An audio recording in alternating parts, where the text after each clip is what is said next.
We need to conspire in struggle and love. We need to tell everyone there is more than enough.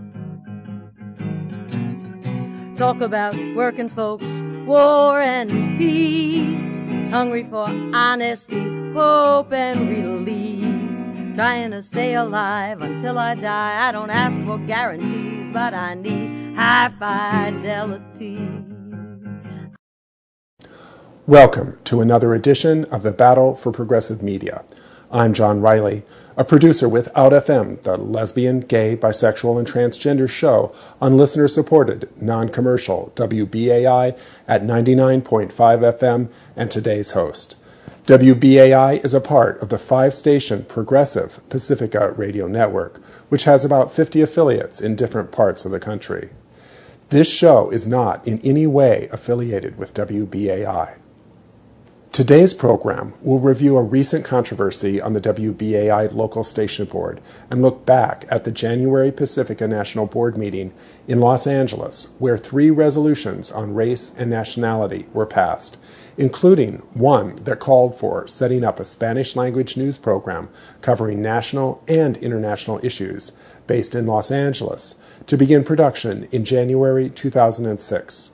We'll see and hear some of the presentation to the board. But first, an update on the recent suspension of WBAI local station board member Paul DeRienzo. DeRienzo was suspended from the board on March 9th for 6 months for disruptive, abusive, and discriminatory conduct at several meetings of the newly elected local station board. At the January 5th meeting, he attempted to disrupt a vote he opposed by shouting Nazi chants and salutes for the 5-minute duration of the roll call vote. At the January 16th meeting, DeRienzo yelled "F you" at the board chair 5 times and slammed his papers down on the table because he disagreed with a ruling she made. The motion, which enacted his suspension, detailed other behaviors as well, including singling out 3 black men on the board for insults and taunts, playing into racial stereotypes.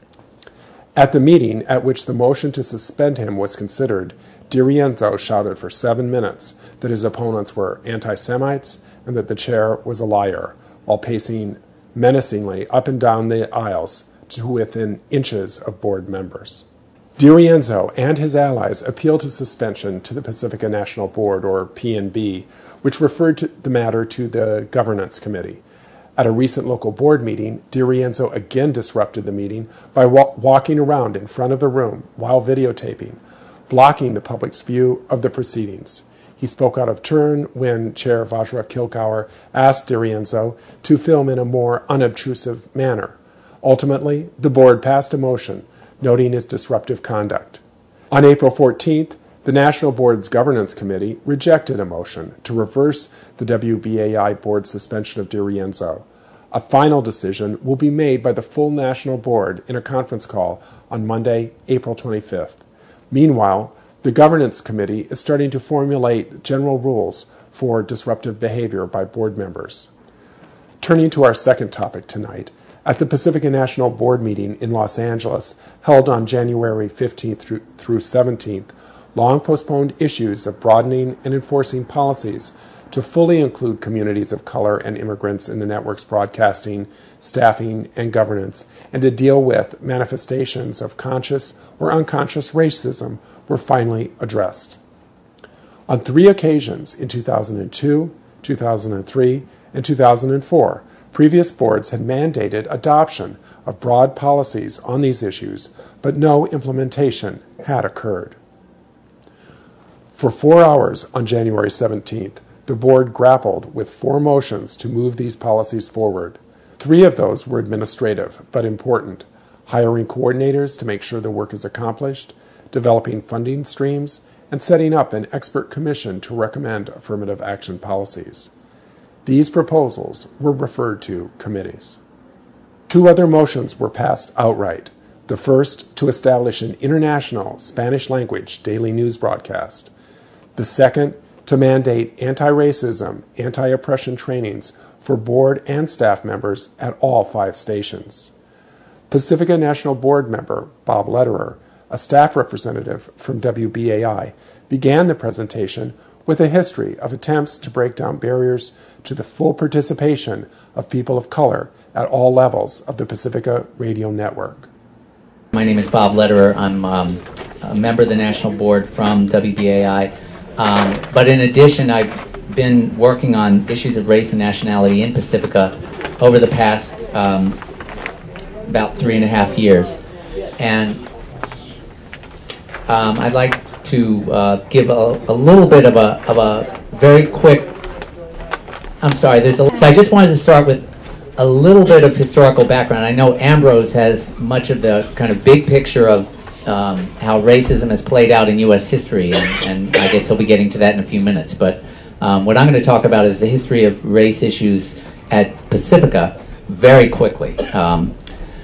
As everyone knows, this foundation, this radio network was established by a group of anti-war activists after World War II, Lou Hill and Eleanor McKinney and Richard Moore, with others, who were dedicated to making sure there was a radio voice for those movements against war and against injustice of all forms, and specifically against racism. And they talked in their prospectus for starting this network, or at that time for the station, KPFA, about providing a place, and you all can read it in the mission statement, about a place to have on-air education about the study of the causes of conflicts between races and nations. And Lou Hill wrote specifically about the local issues in the Bay Area of such people as Mexican dock workers in Oakland, or African American factory workers. So from the beginning, that was part of the vision of Pacifica. However, the reality is that those founders were European Americans, and many of the people that they brought in for the first several years to KPFA were European Americans, and it took a while for the first voices and involvement of people of color to begin to play a role. And with the movements of the 60s, the Civil Rights Movement, the Black Power Movement, the Chicano Liberation Movement, Puerto Rican Independence Movement, Indigenous Rights Movement, and others, those voices which were starting to come on the airways of, by that time, the three stations, they were starting to come on the airways to some extent, but there was more and more demands that the airwaves and also the management and staff and boards of Pacifica needed to reflect all of the communities, but particularly those who are the most disenfranchised, and of whom the mission statement speaks specifically. And so there started to be many conflicts at several of the stations about those very issues of who's in control, who has the power, who's on the staff, who's getting the salary, who decides what's on the air, and who is actually on the air, and what issues and which communities' issues are covered on the air, and to what degree. We don't have time to go into all of the back and forth of that, but that led to, for instance, the birthing of the First Voice apprenticeship program at KPFA. Was the direct result of an intense struggle and demands by people of color for such a program to challenge the predominantly European American makeup of the station at that time. In any case, to make a very long story short, these struggles proceeded through the 70s, 80s, and 90s at WBAI, and when WPFW was founded as a predominantly African American station in its mission, that was kind of a new direction for Pacifica. And then at WBAI in particular, there were a lot of struggles that led to a real transformation of the makeup of management, staff, and on-air presence to incorporate more people of color by the early 90s. So then we come to the period of the corporatization, and I think of the 90s, and maybe Kwasi can pick it up from there. Let me introduce Kwasi Nkrumah, is a former vice chair of the KPFK Local Advisory Board, and also a longtime union activist. Thanks, Kwasi. In the 90s, we know that side by side with the attempt to corporatize Pacifica, that there was a drastic reduction in commitment throughout the network to programming for communities of color. Here at KPFK, all of the black programs were liquidated. Most of the Chicano and Latino programs were also liquidated at KPFK. the Third World Department was dissolved at KPFA, and KQFT, from an 11-language spectrum of programming, was reduced to English only and a largely country music format. All programs for communities of color were eliminated except for one. At the IPNB meeting in March of 2000 in LA, 2002 actually. 2002, I'm sorry. Here in LA, a number of the banned and fired activists came and made presentations that put these issues before those of us who've been active in fighting against the corporatization of the network. And you know, there has been quite a bit of response internally to this, most specifically at the Pacifica Now conference, which was held in June of 2002 in Berkeley. A racially diverse group of about 25 listeners and activists, staffers and former staffers, programmers, producers, met and discussed a lot of the issues around this. Particularly, there was about 18 hours of discussion. And a fishbowl came out of that where the activists of color shared their experiences. Most of the white activists simply listened. And from that, I think a lot of real depth came forward that led to the formulation of some proposals which were submitted to the interim national board around the issue of addressing the problems of race and nationality within the Pacifica community.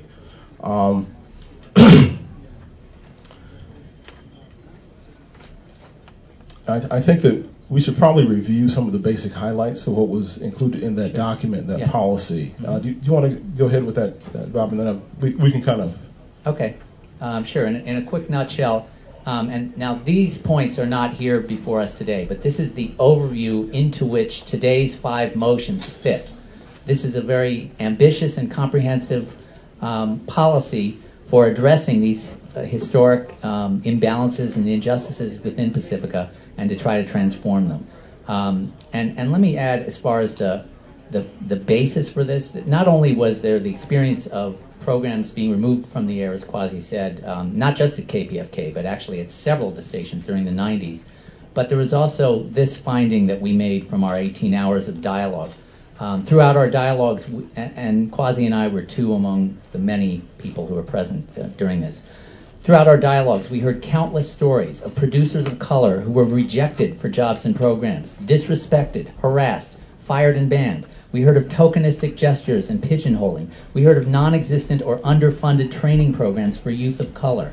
We heard of insensitive white managers and narrow white-focused programming that excluded or minimized coverage of poor communities of color. The strong message from this sharing was that an ongoing, rigorous dialogue is critical in promoting the necessary changes in Pacifica.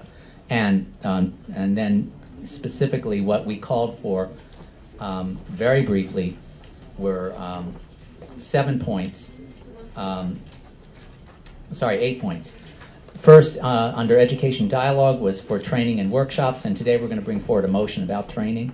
Second was for programming on internal Pacifica issues. In other words, going to the airways to talk about the problems within Pacifica. The third point was staff composition, about making sure that the composition of paid and unpaid staff has some resemblance to the demographics of the community. The fourth was resources for staff diversity, talking about funding apprenticeships, training, internships, etc., subsidies. The next point was committee composition, to urge that all committees be at least 50% people of color and immigrants. The sixth, local programming on external issues. Number 7 was national programming on external issues, meaning racism and in the larger society. And this paragraph, actually, Dave Adelson moved to reword something that Kalanji Olusegun had put forward, and he's done a lot of work on this issue on the board. Which was to establish a national programming collective to begin to create on-air presentations that can be adopted by the different stations. Number 8, a whole implementation and evaluation section, which includes one of the motions we're bringing today for 2 national halftime national coordinators these issues to make sure that this agenda moves forward at Pacifica, as well as some other provisions. So that was the action plan. It was adopted as a guideline that very weekend in June of 2002 by the interim Pacifica National Board, because of a lot of the issues that the national office was struggling with during that period of having just taken back the network from the corporatists and the huge debt, the $5 million debt left by those corporatists. There was not able to be progress in any kind of quick way. So the interim board reiterated its support for this policy in September 2003, asked that it be made binding policy and implemented. Again, there was not much real progress moving forward, and so finally last November, at that same teleconference, the predecessor of this board again asked the executive director to begin implementing this policy.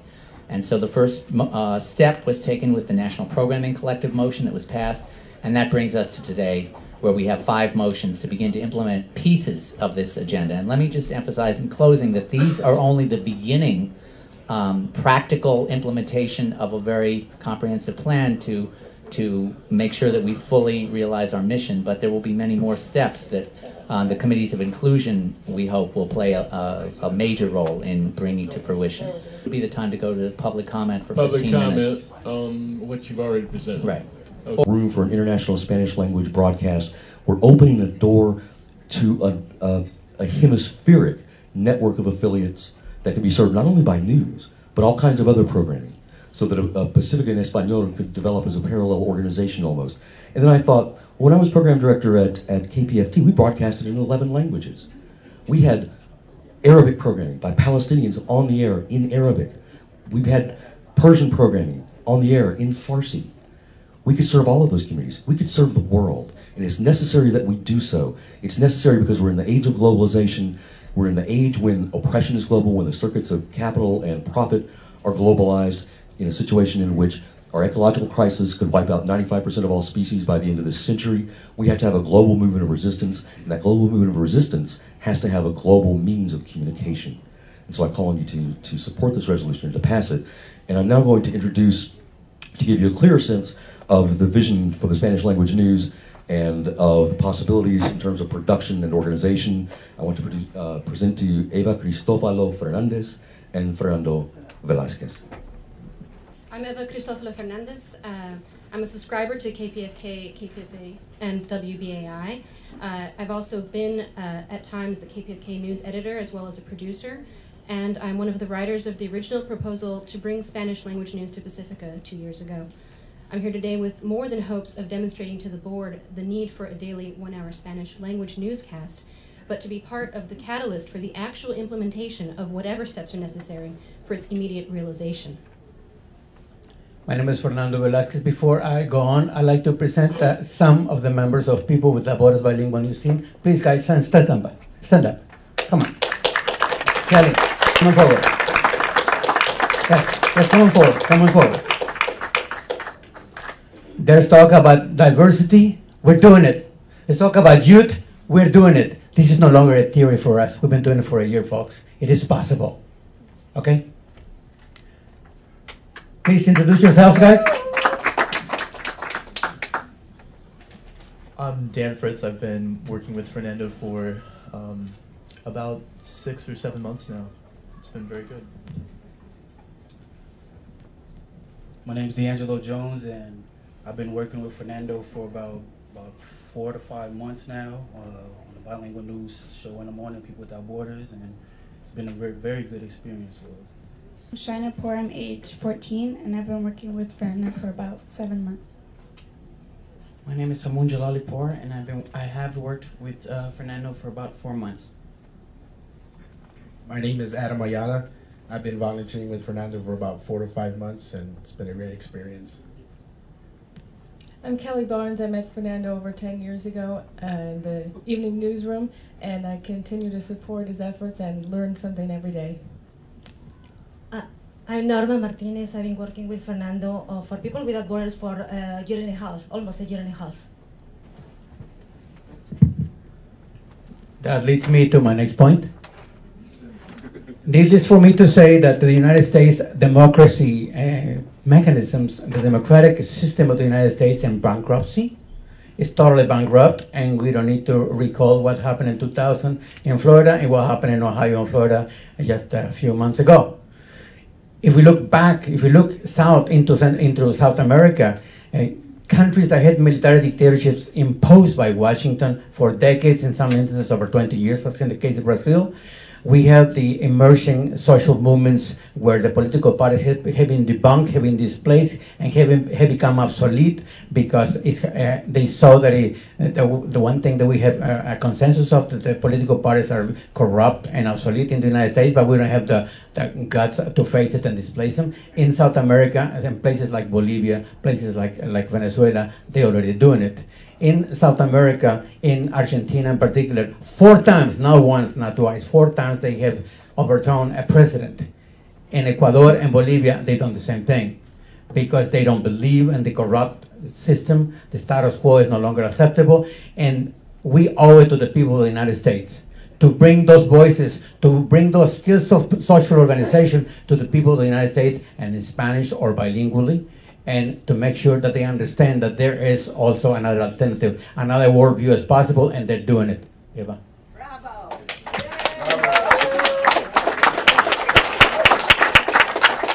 We've already heard a lot of statistical numbers from a lot of different places, but I feel like it's important that we reiterate some of them. So if you know this already, bear with me. I feel like even those people who know it, sometimes we need to be reminded.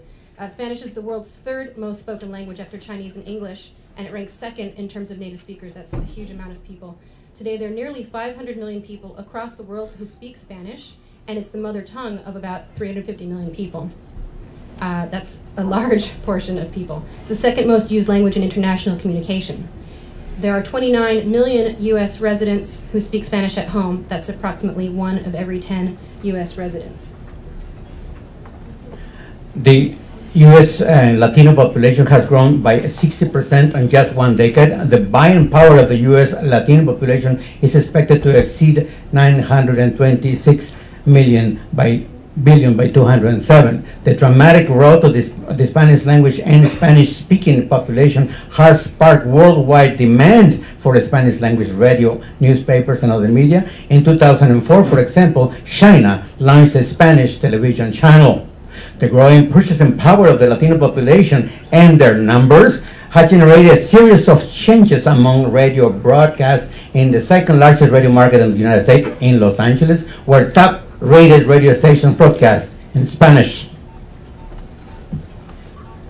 The largely U.S.-based multinational corporations and their ally, the U.S. government, plan on swallowing the countries of the Western Hemisphere by the end of this year, making it the largest consumer market in the world.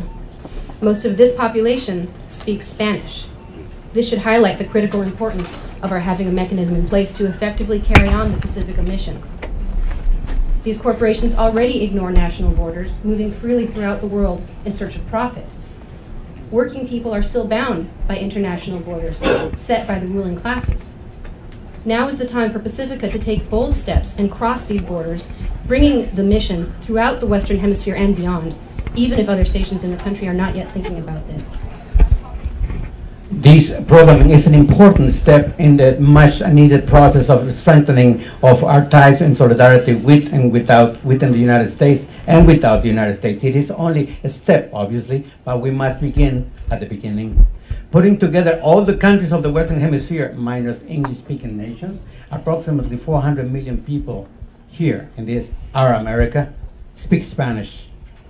The English speakers who do not speak Spanish may not be aware of the very low quality of news and information proffered and broadcasted by currently available local and national Spanish language news stations.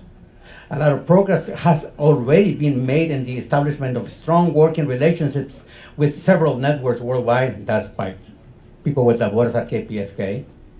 Many of which broadcast parts in all Spanish on a daily basis, some of them over 20 languages daily. They are just ahead of the curve from Pacifica. On several occasions, our productions have been broadcasted internationally. At one time, we broadcasted throughout the whole country of Venezuela. Twice, we broadcasted live in the city of Buenos Aires, Argentina, and we have done this live broadcast between Los Angeles and Latin American nations. which is something Pacifica is still thinking about someday. Really quickly, sorry, I don't want to interrupt the presentation at all, but I know that we want to make sure that we have time for public comment as well as board deliberation. So if we can begin to wrap up the overall presentation on the resolution so we can move forward. And certainly, if I just continue with the presentation as it is, I think you'll find it short enough. The worldwide trend points to the shrinking populations of so-called developed nations and the reverse of this trend throughout the southern hemisphere and other so-called developing nations. In other words, the rich nations are shrinking and the poor nations are growing. As a network originating in the U.S., we would do well to consider the ramifications of these trends and the critical importance of alternative media in participation with these countries and with emigres within the U.S. And I just wanted to say, let us at Pacifica take our place as a role model and a leader in communications, activism, and education, not only in the U.S., but worldwide, in a spirit of harmony and cooperation with all who struggle against domination and the abuse of power, who struggle for peace and the elevation of human consciousness. Thank you.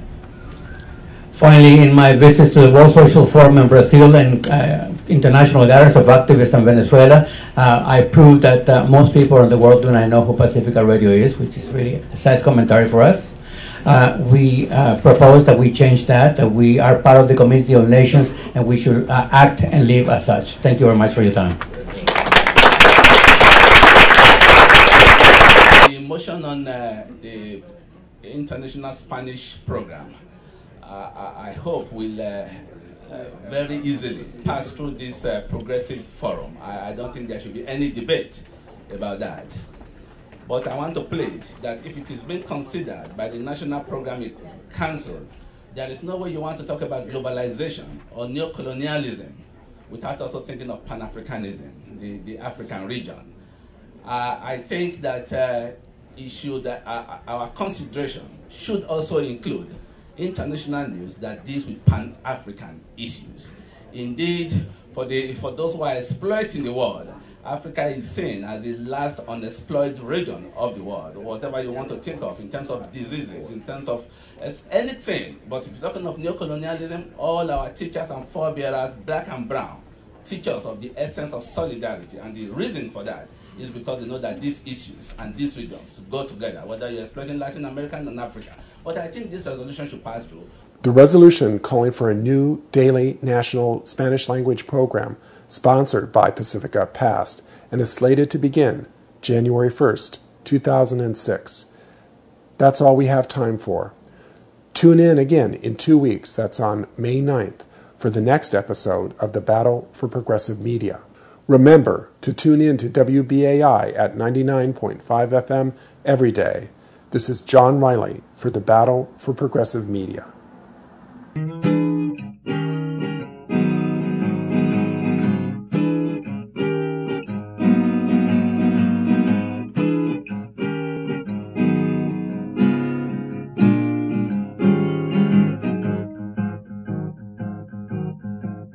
I'm sick of these clothes that have no emperor. I know how to read between the lines, and I'm scared and sad and mad as hell, and I'm not alone, or deaf or dumb or blind. I'm sick of the pornographic power of corporate greed. I tune in for a human voice. I have reason to believe. I tune in for courage, sending and receiving till I'm waking up, breaking out, moving and breathing.